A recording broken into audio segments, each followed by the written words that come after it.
Taste Daily. Taste the Daily. Studio Green கேயின் ஞானவேல் ராஜா பிரம்மாண்ட தயாரிப்பில் சூர்யா அசத்தும் கங்குவா வருகிற நவம்பர் 14 முதல் உலகமெங்கும்.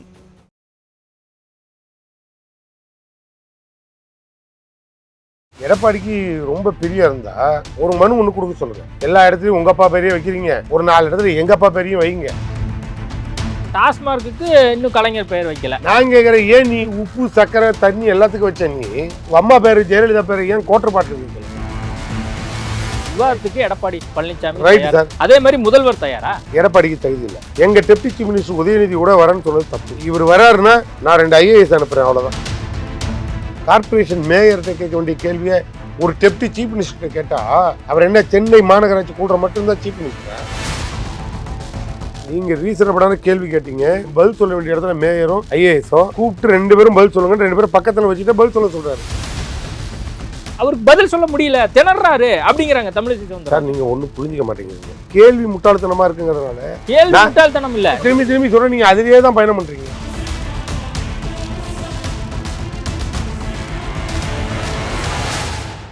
ஐபிசி தமிழ் நேயர்களுக்கு வணக்கம். இன்றைய நேர்காணலில் நம்மோடு இணைந்திருப்பவர் திமுகவின் சட்டத்துறை இணைச் செயலாளர் வழக்கறிஞர் சூரிய வெற்றிகொண்டான் அவர்கள். வணக்கம் சார்.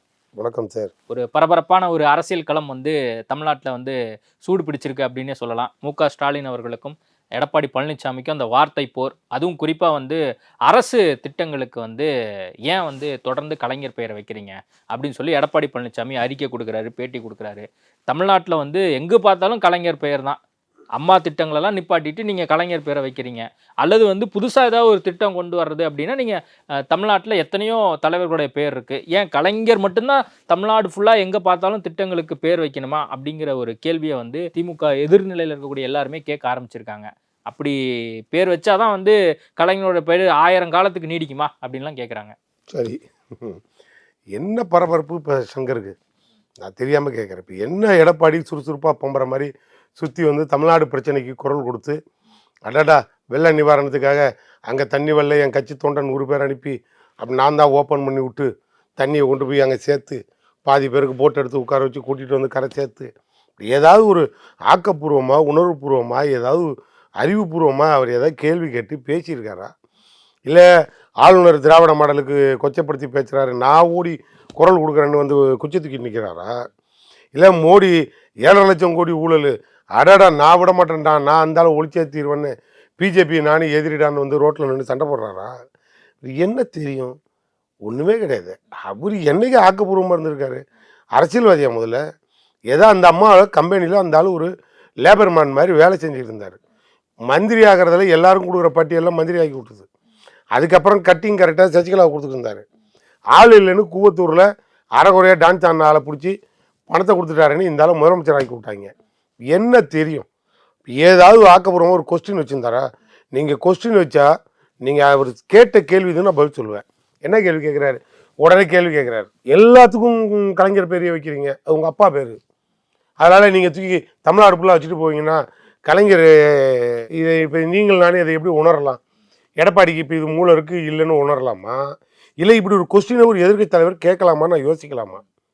அவர் அவங்க அப்பா பேருன்னெலாம் வைக்கல, புரியுதா இல்லையா? அவர் வச்சது 80 ஆண்டு காலம் அந்த நாட்டுக்கு உழைத்த ஒரு தலைவன், பிற்படுத்தப்பட்ட துறை தாழ்த்தப்பட்ட துறைன்னு அந்த துறை டிபார்ட்மெண்ட்டே உருவாக்கி கொடுத்த ஒரு தலைவன், 5-6 முறை நாட்டை ஆண்ட ஒரு தலைவன். அதனால் அவர் பேரை அவர் 100 தலைவனுக்கு அடையாளம் காட்டினார். அவரை தமிழ்நாட்டில் மக்கள் விரும்பி கேட்கறதுனால அவர் பேரை நினைவுக்காக அந்த இடத்துல ஊக்கப்படுத்துறதுக்காக வைக்கிற பேர் அது. அந்த பேரை பார்த்தா உடனே கலைஞர் நூற்றாண்டு நினைவு வளையம், இதை மாதிரி 1-2 உதாரணம் சொல்லிக்கிட்டே போகலாம். படிப்பகம், இப்படி 10 இதை சொல்லுவோம். இது ஒரு பெருமையும் மதிப்பும் தமிழ்நாட்டில் இல்லை, இந்தியாவில் வெளில இருக்க எல்லாரும் சொல்கிற ஒரு அர்த்தமாக இருக்கும். நான் இப்போ என்ன கேட்குறேன்னா, இதில் என்ன இப்போ எடப்பாடிக்கு அர்த்தம்? இல்லை, தமிழ்நாட்டில் அவர் எதுவுமே செய்யலை அப்படின்னு எடப்பாடி பழனிசாமி சொல்லல. உங்களுடைய அப்பா பேரை ஏன் வைக்கிறேன்? அண்ணாவுடைய பேரெல்லாம் மறைச்சிட்டு கலைஞர் பேரை வைக்கிறீங்க. எந்த இடத்துலையாவது நாங்கள் பேரறிஞர் அண்ணா பேரை எடுத்துட்டு கலைஞர் பேரை வச்சிருக்கோன்னு மட்டும் எடப்பாடி ப்ரூவ் பண்ணிட்டா இந்த அரசியலை விட்டு இப்போ திமுக கலைச்சிருவோம், நாங்கள் வெளில போயிடுவோம். இல்லை சார், அண்மையில் கிளம்பாக்கம் பேருந்து நிலையம் திறக்கப்பட்டது. நான் அது வந்து இன்னொன்னு பதில் அதிமுக சொல்லிடுறேன். ஆட்சியில தொடங்கப்பட்டது. அதுக்கு நீங்க வந்து உதயசூரியன் சிம்பிள்ல வந்து வடிவத்துல ஒரு ஸ்ட்ரக்சரை வந்து உருவாக்குறீங்க. அதுக்கு வந்து கலைஞருடைய பெயர் வைக்கிறீங்க. இந்த மாதிரி எல்லா இடங்கள்லயுமே கலைஞர் பெயர் தான் இருக்கு அப்படிங்கறது தான் பீச்சில் அவங்களுடைய வந்து குற்றச்சாட்டு. ஜெயலலிதாவுக்கும் எம்ஜிஆருக்கும் நம்ம ஆர்ச்சி போட்டிங்களே, அது என்ன உங்க பட்டா லேண்டா? உங்க பட்டா லேண்டா என்ன? கவர்மெண்ட் தானே சார். அதில் எதுக்கு ரெட்டலை எம்பளத்தையும் சின்னத்தையும் பதிவு பண்ணி நீங்கள் சமாதிரியை போட்டீங்க? அங்கே அது ஒரு புறா வேற போட்டீங்க. அது என்ன ஜோடி புறாவா? உள்ளே இருக்கிறது ஜோடி தான், அதுக்கு எம்பளமா வெளியில் ஒரு ஜோடி புறா. இதை நாங்கள் ஏதாவது கேள்வி கேட்டோமா? கொச்சைப்படுத்தணுமா? நாங்கள் எதுவும் அதெல்லாம் பண்ணலையே. நாங்கள் நாகரிக அரசியல்வாதி. அவங்க 2 பேரும் உழைச்ச ஆளுங்க, எது வேணாலும் வச்சுட்டு போட்டுன்னு விட்டுட்டோம். நான் என்ன உனக்கு கேட்குறேன்னா, எடப்பாடிக்கு ரொம்ப பிரியா இருந்தால் ஒரு மனு ஒன்று கொடுக்க சொல்லுங்கள். என்ன இந்த மாதிரி எல்லா இடத்துலையும் உங்கள் அப்பா பேரையே வைக்கிறீங்க, ஒரு 4 இடத்துல எங்கள் அப்பா பேரையும் வைங்க அப்படின்னு அவங்க அப்பா பேரை வைக்க சொல்லி ஒரு பெட்டிஷன் ஒன்று கொடுக்க சொல்லுங்கள். நானே எங்கள் சிஎம்கிட்ட பேசி அவர் பேரையும் எங்கேயாவது 2 இடத்துல வைங்க, தப்பு இல்லைங்கன்னு நானே சொல்கிறேன். அவர் வைக்காமல் இருக்க மாட்டார். ஆனால் உங்கள் அப்பா என்ன தியாகம் பண்ணாருன்னு ஒரு கேள்வி கேட்பார் அந்த அப்ளிகேஷனில். நீங்கள் அதையும் ஃபில் பண்ணி எடுத்துகிட்டு வாங்க. இதெல்லாம் நான் இப்படியெல்லாம் உங்களை திறந்தாழ்ந்து நீ கேட்ட கேள்விக்கு பதில் சொல்லணும்னு ஆசை இருக்குது. ஆனால் எதிர்கட்சி தலைவர்கள் மரியாதைக்கு நான் செவனேன்னு உட்காந்துருக்கேன். இல்லைன்னா நீங்கள் முதலமைச்சராக இருக்கும்போது எடப்பாடி என்ன பேரெல்லாம் வச்சுட்டு வந்தார் சார்? சுதந்திர போராட்ட தியாகிகள் பேரையா வச்சுட்டு வந்தார். அம்மா இட்லி, அம்மா உணவகம், அம்மா உப்பு, அம்மா சர்க்கரை, அம்மா வாட்டர் பாட்டில், அம்மா குவாட்டர் பாட்டில். அதுக்கு தான் வைக்கல. இல்ல அவங்க என்ன சொல்றாங்க? வாட்டர் பாட்டிலுக்கு வச்சாங்க. அவங்க என்ன சொல்றாங்க? டாஸ்மார்க்கு இன்னும் கலைஞர் பெயர் வைக்கல. நான் கேட்குறேன், ஏன் நீ உப்பு சர்க்கரை தண்ணி எல்லாத்துக்கும் வச்ச நீ உங்கள் அம்மா பேர் ஜெயலலிதா பேர் ஏன் குவாட்டர் பாட்டிலுக்கு வைக்கல? நீ வச்சிருந்தேன்னு வச்சுக்க, நாங்களும் வச்சுருப்போம். நீ ஏன் வைக்கல? அதனால தான் நான் சொல்கிறேன், நீ அதெல்லாம் யார் பேரை வச்ச? உங்கள் அம்மா பேரை தானே வச்ச, அந்த அம்மா பேரை தானே வச்ச. தமிழ்நாட்டில் இல்லை சார், இந்தியாவில் போய் இன்னைக்கு சொல்லிப்பாரு, கலைஞர் பேரை சொல்லு. வரலாற்று புத்தகத்தில் படிக்கிறவன் படிச்சுட்டு வருவான். இப்படி ஒரு தலைவன் உதயமானார். தமிழ் மொழியை பாதுகாத்த தலைவன், மாநில உரிமையை பாதுகாத்த தலைவன், இத்தனை தாழ்த்தப்பட்ட பிற்படுத்தப்பட்ட உயர்த்தப்பட்டன்னு அத்தனை பேரையும் திராவிட மாடல் ஆட்சிங்கிற நாயகன் சொல்லுவான். ஜெயலலிதாவோட வாழ்க்கை வரலாறு புத்தகம் எழுது. யாரோட நடித்தது? சோபன் பாபுல ஆரம்பித்து எம்ஜிஆரில் ஆரம்பித்து எப்படி சிஎம் ஆகி எப்படி திருடினது, டான்சி கேஸு, கடைசியாக திருடிட்டு சும்மா கிடந்த சசிகலாவையும் சேர்த்து ஜெயிலுக்கு அனுப்பிட்டு மண்ணோட மண்ணாக போனது வரைக்கும் புத்தகத்தில் எழுது. 2 தலைவனோட வரலாறு எழுதுவோம். எந்த தலைவன் வரலாறை படிக்கலான்னு ஐஐடிக்கு அனுப்பு, ஆய்வு பண்ணி ரிசல்ட் வரட்டும். முரசொலியில கூட பழனிசாமிக்கு எங்கே வலிக்கிறது அப்படின்னு சொல்லி ஒரு கட்டுரை, ஒரு தலையங்கம் மாதிரி ஒன்று வந்திருக்கு. அதுலயே வந்து பாத்தீங்கன்னா அம்மா பேர்ல என்னென்ன திட்டங்கள் இருந்துச்சு அப்படிங்கறது அவங்களே வரிசைப்படுத்திருக்காங்க. இதன் மூலமா இந்த திட்டங்கள் எல்லாமே மக்கள் மனசுல பதிஞ்சிருக்கு. அதன் காரணமாக இன்னும் அந்த திட்டங்கள்லாம் வந்து தொடர்ந்து செயல்பட்டு இருக்கு திமுக ஆட்சியில அப்படின்னு நம்ம புரிஞ்சுக்கலாம். அப்போ இது எல்லாமே மக்கள் நல திட்டம் தானே, அப்புறம் ஏன் இதுல இருக்கக்கூடிய சில திட்டங்களை வந்து திமுக ஆட்சி நிப்பாட்டுது அப்படிங்கிறதுமே அவங்க கேள்வி எழுப்புறாங்க. உதாரணத்துக்கு அவங்க அம்மா உணவகத்தை எடுத்துக்கிறாங்க. அம்மா உணவகம் எங்க ஆட்சியில் எப்படி எத்தனை நபர்கள் வேலை செஞ்சாங்க, எத்தனை இடங்கள்ல இருந்து இப்ப ஏன் கம்மி பண்ணீங்க அப்படிங்கிற வரைக்குமே அவங்க கேள்வி கேட்கறாங்க. நீடு எங்கேயோ அதுதான் செய்ய முடியும். ஆட்சி நடத்துறவங்களுக்கு தான் அது தெரியும். நாங்கள் ஆட்சி நாங்கள் வந்து ஐஏஎஸ் ஆஃபீஸர் மாதிரி வந்து கையெழுத்து போடலை. 100 ஐஏஎஸ் ஆஃபீஸர் டிபார்ட்மெண்ட்டில் ஒர்க் பண்ணுறவங்களுக்கும் தெரியும். ஸ்கீமை மூடிட்டோமாங்கிறதான் கொஸ்டின்.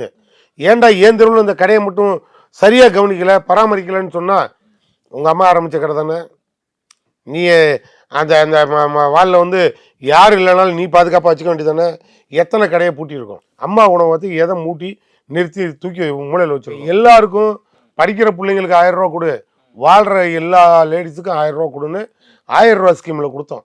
ஒன்னும் தவறு கிடையாது. இல்ல நீங்க கோடி கணக்குல மாசம் ஆட்சியில ஒரு 4 ஸ்கீம், கோடி கணக்குல 1000 ரூபாய் கொடுத்துட்டு மகளிருக்கான அந்த 1000 ரூபாய் திட்டம், அதே மாதிரி பேருந்துல வந்து இலவச பயணம், இந்த 4 திட்டத்தை திரும்ப திரும்ப சொல்லி தமிழ்நாடு மக்கள் எல்லாருமே சூப்பரா இருக்காங்க, நாங்க வந்து தமிழ்நாட்டு மக்களுக்காக தான் உழைக்கிறோம் அப்படின்னு சொல்லி ஒரு 4 ஸ்கீம் எத்தனை வருஷம் சொல்லி காட்டிட்டே இருக்கீங்க. இப்ப கூட சொன்னீங்க, இப்ப கூட சொன்னீங்க நாங்க ஏதாவது பேசணுமா, நான் ஏதாவது இதெல்லாம் கொடுத்துருக்கேன்னு ஏதாவது சொன்னேன்னா, ஏன் அந்த திட்டத்தை மூணுன்னு? அது என்னைக்கோ ஒரு பொண்ணுக்கு கல்யாணத்தன்னைக்கு கிடைக்கிறத விட அது படிப்புக்கு காசை டைவெர்ட் பண்ணி கொடுக்கலான்னு சொல்லி கொடுத்தோன்னு தான் சொன்னேன். சார் நாங்கள் என்ன அமெரிக்காக்காரனுக்காக கொடுக்குறோம்? உன் வரி பணத்தை வாங்கி உங்கள் மக்களுக்கு, நம்ம மக்களுக்கு நாங்கள் பிரித்து கொடுக்குறோம். அவ்வளோதான். நாங்கள் அது ஒன்றும் பெருமை தட்டிக்கலை, பீத்திக்கலை, எதுவும் பண்ணல. அம்மா உப்பு அம்மா சட்னின்னு நாங்க அதை கொண்டு வந்தோம் இதை கொண்டு அதெல்லாம் வந்தோம் நிப்பாட்டிட்டீங்க. உன் காசுல கொண்டு வந்த மாதிரி அம்மா கிடையாது. காய்கறி கடை இருந்தது, அம்மா வந்து இப்ப நீங்க சொல்ற மாதிரி உப்பு, அம்மா காய்கறி, இது மாதிரி எல்லா விஷயங்களுமே நம்ம நிப்பாட்டி இருக்கோம்ல. இதெல்லாம் வந்து சாமானிய மக்கள் பயன்பட்டாங்க. நீங்க ஒண்ணு புரிஞ்சுக்கணும், எதையும் நிறுத்தல. அந்த எடப்பாடி படம் போட்டு கடைசியில ஆட்சி விட்டு போகும்போது படம் போட்டிருந்த பைய கூட நாங்க கிழிச்சு போடல, அதையும் தூக்கி அந்த ஆள் படத்தோடயே கொடுங்கன்னு கொடுத்தோம். அவ்வளவு பெருந்தன்மையான முதலமைச்சர் தான் தமிழ்நாடு முதலமைச்சர். நாங்க ஒன்றும் பெருமைக்கோ இல்லை இனிமே எங்களுக்கு புகழ் பெருமை வரணுங்கிறதுக்காக நாங்கள் எந்த ஸ்கீமையும் கொண்டு வரல. இது அடித்தட்டு மக்களுக்கு தேவையானங்கிறதுக்காக கொண்டு வந்தோம். ஒரு இடத்துல கூட நான் வந்து 1000 ரூபா கொடுத்துருக்கேனே, யாருக்காக கொடுத்தேன், என் வீட்டு காசு தான் உனக்கு கொடுத்தேன்னு நாங்கள் சொன்னதே கிடையாது. நீங்கள் தான் சொல்கிறீங்க 4 ஸ்கீம் கொடுத்துருக்கீங்கன்னு.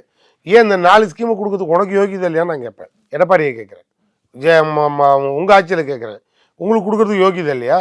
சும்மா கிடக்கிற அரசு ஊழியர்களை போய் கிளப்பி விட்டு ரோடாக சந்தி சிரிக்க விட்டுக்கிட்டு இருக்க. இதுதான் எடப்பாடி பண்ணுற வேலை.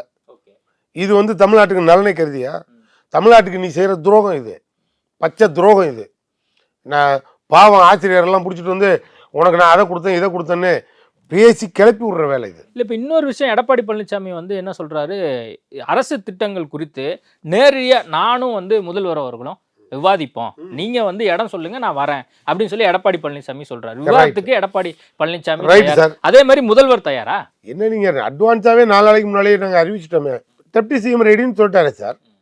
டெப்டி சிஎம் யாரு? இல்ல சார், தமிழ்நாட்டுக்கு டெப்டி சிஎம் யாரு? முதல்வருக்கும் இன்னார் முதல்வருக்கும் ஒரு நேரடி ஒரு வார்த்தை முதல்வர். இப்ப உருவான ஒரு அரசியல் கட்சி தலைவர், துணை முதல்வர் இருக்கக்கூடியவர், அவருக்கும் இவருக்கும் போட்டினா எப்படி சரியா இருக்கும்? நீங்க வந்து 2 பேருக்கு என்ன குஸ்தி சண்டை போடுறதா இருக்கீங்களா? வயசு வச்சு 55வது முதல்வருக்கும் சண்டை. ஒரு நிமிஷம், இது என்ன 60 வயசு 2 பேருக்கும் 65 70 வயசு ஏஜ் பார்த்து என்ன பாக்ஸிங்கா போடுறீங்க? முதலமைச்சரும் முன்னாள் முதலமைச்சரும் இது அது கிடையாது. நீங்க சவாலு கூப்பிட்டது பாலிசியை ஒட்டி 2 பேரும் பேச்சுவார்த்தை நடத்தாதான் சவால். பத்திரிகையாளர் உங்களுக்கு புரியுதா? இல்ல நீங்களும் ஏதாவது பாக்ஸிங் மைண்ட்ல தான் பேசுறீங்களா? இல்ல பாக்ஸிங் மைண்ட்ல கேட்கல சார். எடப்பாடி எதுக்கு கூப்பிட்டாரு? எடப்பாடி பழனிசாமி தைரியமா நான் ஒரு வார்த்தை நீங்க சொல்லக்கூடிய இடத்துக்கு நான் வரேன், எனக்கு கிளாரிட்டி கொடுங்க. எடப்பாடி கூப்பிட்டது பாக்ஸிங்கா இல்ல இல்ல அரசாங்கத்துல கொடுத்த அவங்க ஆட்சி நம்ம ஆட்சியோட சாதனைகளை பேசி பேசி முடிவு பண்ணிக்கிறதுக்கா? இல்ல திட்டங்கள் விரிவா நம்ம 2 பேரும் திட்டங்கள் தானே. நான் வந்து கிட்டத்தட்ட திட்டங்கள் தானே சார். எந்த ஒரு துண்டு சீட்டு இல்லாம நான் பேசுவேன், முதல்வர் அவர்களால பேச முடியுமா அப்படின்னு கேக்குறேன் சார். திட்டங்கள் தானே சார், அதுல ஒன்றும் மாற்று கருத்து இல்லை. நீங்க எதிர்கட்சி தலைவர் தானே, இன்னைக்கு எதிர்கட்சி தலைவர் தானே சார். நீங்க எதிர்கட்சி தலைவர்னா யாருக்கு ஈக்குவலா நீங்க இருக்கீங்க? உங்களை விட நான் ஹையர் பொசிஷன்ல இருக்க டெப்டி சீஃப் மினிஸ்டர் அனுப்புறேன். உங்களுக்கு பாலிசி தான் வேணும். அவருக்கு 100 ஐஏஎஸ் ஆஃபீஸருக்கு மேல இருக்க ஒரு அமைச்சர், துணை முதலமைச்சர், டெப்டி சிஎம்ஏ அனுப்புறாங்கிற. நீங்க அதை விட்டு நேத்து வந்த ஒரு தலைவர்னா என்ன 2 பேரும் பாக்ஸிங்கா போட்டுக்கிறீங்க? இல்ல பாக்ஸிங் அவர் கேட்கல, பாக்ஸிங் அவரும் கேட்கல, நானும் அப்படி கேட்க விரும்பல. அவர் நேரடியா முதல்வருக்கு சவால் விடுறாரு, நீங்க வர்றீங்களா? நான் வரேன், அது உங்க மேடைக்கு நான் வரேன்.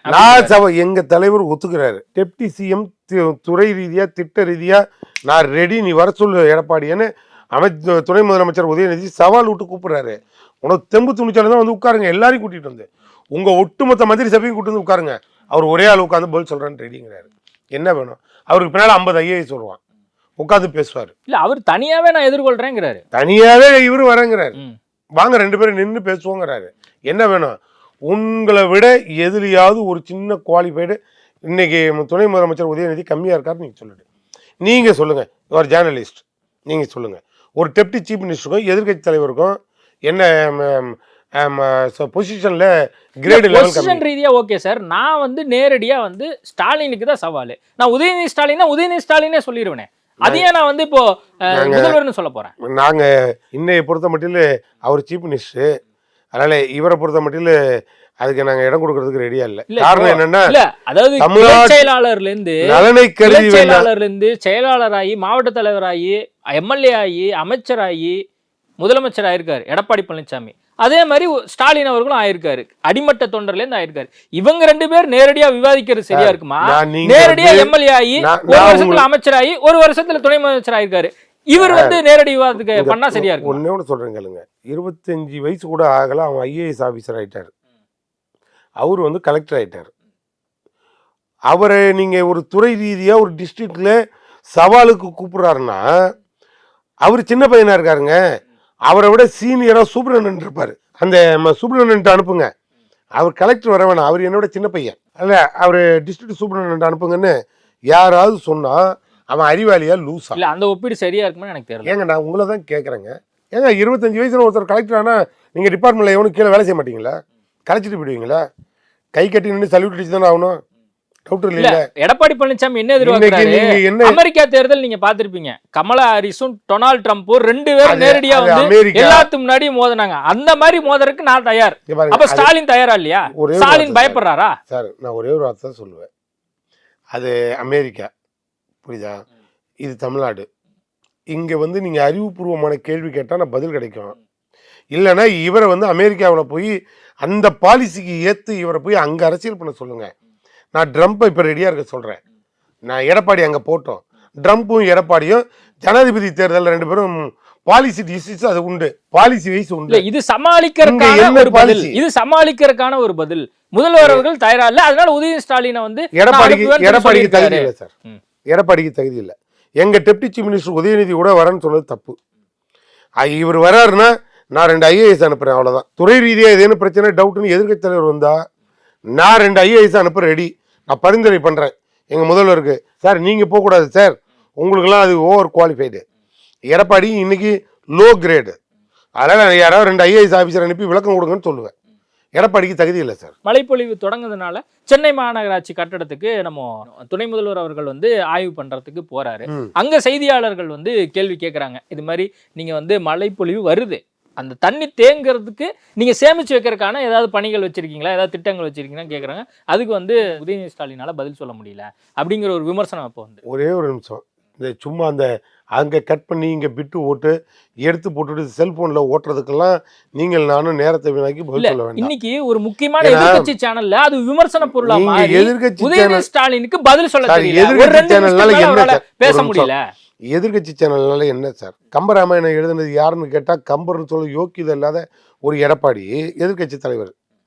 அவர் பெரிய அறிவாளி, அவங்களுக்கு ஒரு சேனலு, அந்த சேனலில் ஒரு விமர்சனம் ஓடுதா? ஒரு டெப்டி சீஃப் மினிஸ்டர் நம்ம சேனலை விட்டுருவோம், நம்ம சேனல் விட்டுருவோம் சார். எடப்பாடி சென்னை மாநகராட்சி கட்டடத்துல அவர் பிரஸ் மீட் கொடுக்குறாரு, செய்தியாளர் கேள்வி கேட்கறாங்க, உதயநிதி ஸ்டாலினா பதில் சொல்றாரு, பக்கத்துல இருக்கிற அதிகாரிகளை பதில் சொல்ல கொடுக்குறாரு. அவர் ஒண்ணு கார்பரேஷனுக்கு மேயர் இல்ல சார், டெப்டி சீஃப் மினிஸ்டர். ஒண்ணு புரிஞ்சுக்கணும், கார்பரேஷன் மேயர்கிட்ட கேட்க வேண்டிய கேள்வியை ஒரு டெப்டி சீஃப் மினிஸ்டர் கேட்டா அவர் என்ன சென்னை மாநகராட்சி கூடுற மட்டும்தான் சீஃப் மினிஸ்டரா? நல்ல கேள்வி கேட்குறேன், பதில் சொல்லுங்க. அவர் ஒன்றும் மேயர் கிடையாது, இது வேலை பார்க்க வேண்டியது மேயர். இது அவர்கிட்ட கேட்டிருக்க கூடாது, மேயர்கிட்ட கேட்டு சொல்லுங்க, இல்லை மேயர்கிட்ட கேட்டிருக்கணும். அவர் அழகா சொல்லிட்டாரு, அதிகாரியை கூப்பிட்டுங்கவா பதில் சொல்லுன்னாரு. இது ஒரு இல்ல, அந்த இடத்துல அவருக்கு தெரியல, உதயநிதி ஸ்டாலினுக்கு பதில் தெரியல. எப்படி சார் தெரியும்? தெரியுன்ற அவசியம் என்ன சார் இருக்கு? கடந்த முறை வந்து மக்களை போய் சந்திச்சாரு, அதே மாதிரி இந்த மாதிரியும் பண்றாரு. அப்ப இது கூட அவர் தெரிஞ்சு வைக்கல. ஒரே ஒரு நிமிஷம் சார், ஒட்டுமொத்த துறையும் அவர்கிட்ட இருக்கு, அவர் பாக்குறாரு. ஒரு டெப்டி சீஃப் மினிஸ்டர் அவர் துறை ரீதியா கேட்டா கூட 2 IAS வச்சு நோட்ஸ் எடுத்து வச்சு நீ என்ன கேள்வி கேட்டாலும் அவங்கள விட்டு ரெஸ்பான்சிபிளா கொடுக்கணும். கூட்டத்துல கும்பல்ல உட்கார்ந்துட்டு மேயரை கேட்க வேண்டிய கேள்வியை ஒரு டெப்டி சீஃப் மினிஸ்டர் கேட்டா அவர் என்ன பண்ணுவாரு? பதில் சொல்லி திமுக ஆட்சியில சென்னையில நீங்க என்னென்ன திட்டங்கள் மழை தேங்காம இருக்கிறதுக்கு என்ன திட்டம் வச்சிருக்கீங்க, மழைப்பொழிவு அதிகமா இருக்குன்னு சொல்றாங்களே அப்படின்னு சொல்லி துணை முதல்வர்கிட்ட கேக்குறாங்க. ஒண்ணு பதில் தெரிஞ்சிருந்தா அவளுக்கு தெரியல, அதிகாரிகள் பதில் சொல்லுவாங்கன்னா அப்ப வந்து இந்த மாதிரி சூழல்ல தான் உதயநிதி ஸ்டாலின் செயல்படுறாரா அப்படிங்கிற விமர்சனத்தை அவங்க வைக்கிறாங்க. இல்ல சார், அது அறிவுபூர்வமா செயல்பட்டாரு. அறிவு இல்லாம முட்டாள்தனமா ஃபைலை தூக்கிட்டு இருங்க நான் போய் ஸ்டாம் வாட்டர் எங்க இருக்குன்னு பார்த்துட்டு வரேன்லாம் பதில் சொல்லல. நீங்க கேட்ட கேள்வி கேள்விக்கு பதில் அளிக்க நீங்க ரீசனபிளான கேள்வி கேட்டீங்க. ஆனா கேட்க வேண்டிய பதில் சொல்ல வேண்டிய இடத்துல மேயரும் IASம் கூப்பிட்டு 2 பேரும் பதில் சொல்லுங்க, 2 பேரும் பக்கத்துல வச்சுட்டு பதில் சொல்ல சொல்றாரு. நீங்க என்ன தெரியுமா நினைக்கிறீங்க? நான் கேள்வியை என்ன வேணாலும் கேட்பேன், சில்க் சுமிதாவோட சித்தப்பா யாருன்னு கேட்பேன். ஆனா தமிழ்நாடு முதலமைச்சர் நீ இதெல்லாம் தெரியாம நீ எப்படி டெப்டி சீஃப் மினிஸ்டரா இருந்த அப்படின்னு கேக்குற மாதிரி இருக்கு. இல்ல இந்த மாதிரி உங்களுக்கு கரெக்ட்டா இல்ல நீங்க சொல்றது இதெல்லாம் தெரிஞ்சுதானே? இதெல்லாம் புரிஞ்சுக்கிட்டேன். இல்ல நான் கேக்குறேன், இந்த மாதிரியான ஒரு விஷயத்துக்கு கூட உதயநிதி ஸ்டாலினா பதில் கொடுக்க முடியல. அது எப்படி வந்து எடப்பாடி பழனிசாமி ஓட நேரடியா விவாதிக்க தயார் அப்படின்னு சொல்லி அவர் ஒரே ஒரு வார்த்தை தான் நான் சொல்லுவேன். நான் இப்ப சொன்னது உங்களுக்கு புரிஞ்சுதா புரியலையா? கேள்வி நீ யார்கிட்ட கேட்கணுங்கிறதா முக்கியம். கேட்க வேண்டிய கேள்வி யார்கிட்ட கேட்கணும்? நீங்கள் கேட்டீங்க டெப்டி சீஃப் மினிஸ்டர், பக்கத்தில் மேயர், இந்த பக்கம் ஐஏஎஸ், கூப்பிட்டு 2 பேரும் பதில் சொல்லுங்கன்னு சொன்னார். இல்ல அந்த பிரச்சனை அவாய்ட் பண்ணிக்கலாமே. எதுக்குங்கிறேன், ஏன் அவாய்ட் பண்ணோம்? நான் பயந்துட்டு ஓடுற இடத்துல நாங்க இப்ப அப்படிதானே ஆயிப்போச்சு. இப்ப அப்படிதானே எல்லாருமே அப்படிதானே பேசிட்டு. இப்ப நான் கேள்வி கேட்டதுக்கு தமிழிசை சவுந்தரராஜன் சொல்றாங்க சார், எதிர்க்கட்சி சேனலை விட்டுருங்க, எடப்பாடி சொல்றதை விட்டுருங்க, தமிழிசை சவுந்தரராஜன் சொல்றாங்க, நான் அந்த பேட்டியை பார்த்தேன், அவருக்கு பதில் சொல்ல முடியல, திணறாரு அப்படிங்கிறாங்க தமிழிசை சவுந்தரராஜன். நீங்க ஒன்றும் புரிஞ்சுக்க மாட்டேங்கிறீங்க. நீங்க கேள்வி, நான் தான் உங்களுக்கு ஓப்பனா சொல்றேன்ல, கேட்க வேண்டிய கேள்வியே ரீசனபிளா இருந்தா நாங்க பதில் சொல்லுவோம். நீங்க கார்பரேஷனுக்குள்ள ஒரு டிப்ளமேட்டிக்கான ஒரு கொஸ்டின் கேட்டா உரிய அதிகாரியை பக்கத்தில் வந்து பதில் சொல்லியான்னு சொல்கிறது தான் ஒரு முதலமைச்சருக்கு அழகு, ஒரு துணை முதலமைச்சருக்கு அழகு. முட்டாள்தனமா கேள்வி முட்டாள்தனமா இருக்குங்கிறதுனால முட்டாள்தனம் இல்ல.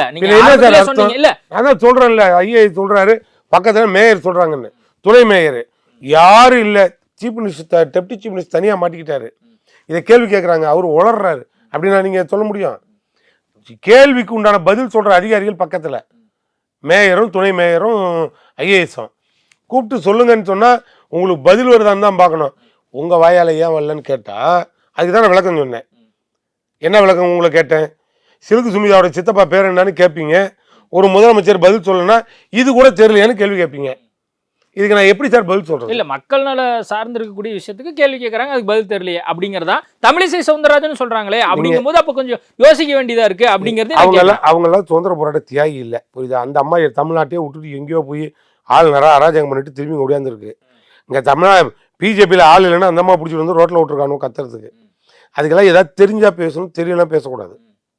அது நிர்வாகம் பண்ண ஆள் தானே, ஆளுநராக இருந்த ஆள் தானே. ஆளுநராக இருக்கும்போது இங்கே ஒரு நிர்வாக ரீதியாக ஒரு கேள்வி கேட்டால் அது என்ன பதில் சொல்லிச்சு?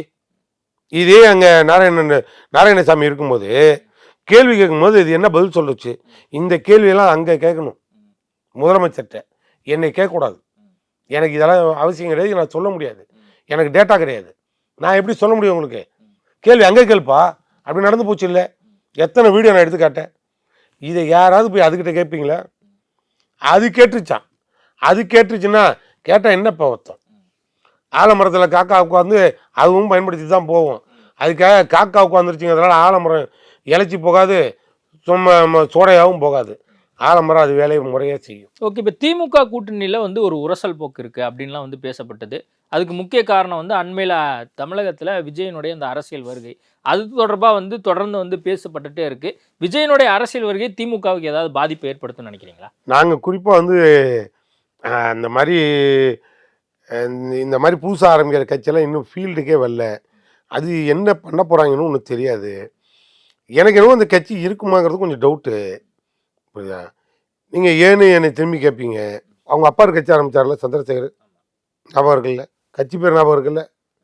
அவங்க பொண்டாடி தான் பூச்சியாளர் தெரியுமில்ல? 3 மாதம் அந்த அம்மா போய் கட்சியை கலைச்சிருச்சு, தெரியுமா? தெரியுமா தெரியாத உங்களுக்கு?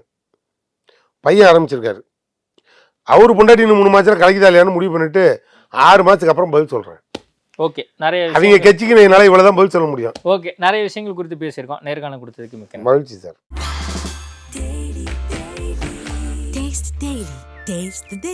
ஸ்டுடியோ கிரீன் கேயின் ஞானவேல் ராஜா பிரம்மாண்ட தயாரிப்பில் சூர்யா ஆசத்தும் கங்குவா வருகிற நவம்பர் 14 முதல் உலகமெங்கும்.